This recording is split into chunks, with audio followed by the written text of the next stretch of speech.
சேட்டிங்கில் கொஞ்சம் distance maintain பண்ணுங்க. ஏன்னா நம்ம வார்த்தையினால சொல்லாததை தைரியமாக மெசேஜில் அனுப்புவோம். ஆமாவ தானே?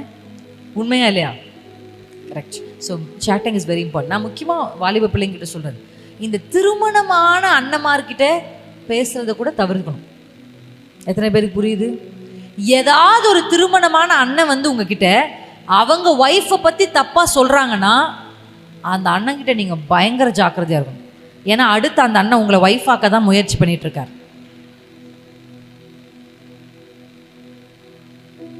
ட்ரூ. ஏமா ஃபோனில் அந்த அண்ணன் கிட்ட பேசுகிற அப்படின்னா பெண்கள் சொல்கிற ரீசன், அந்த அண்ணா கல்யாணம் ஆயிடுச்சு, அந்த அண்ணாக்கு குழந்தை கூட இருக்குக்கா.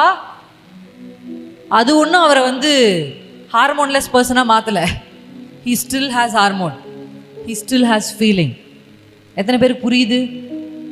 இன்னைக்கு நான் பார்க்குறேன் ஒரு ட்ரெண்ட் பயங்கரமாக இருக்கிறது என்னன்னா, திருமணம் ஆனவர்களை திருமணம் பண்ணி விரும்புகிற பெண்கள், வாலிப பிள்ளைங்க. ஏன்னா அதிர்ச்சி ஆகிருச்சு. நான் பார்க்க இருந்தவ சொல்கிறா, அவங்க அவங்க அவங்க மனைவி ரொம்ப மோசமானவங்களா, அவர் சொன்னார் நான் டைவர்ஸ் பண்ணிட்டு உன்னை கல்யாணம் பண்ணிப்பேன்னு சொன்னார். நிற்கிற அவர் தான் கல்யாணம் பண்ணுவேன்னு. நான் பார்க்க வளர்ந்தவன், என் மனசெல்லாம் அவ்வளோ வேதனை ஆயிடுச்சு.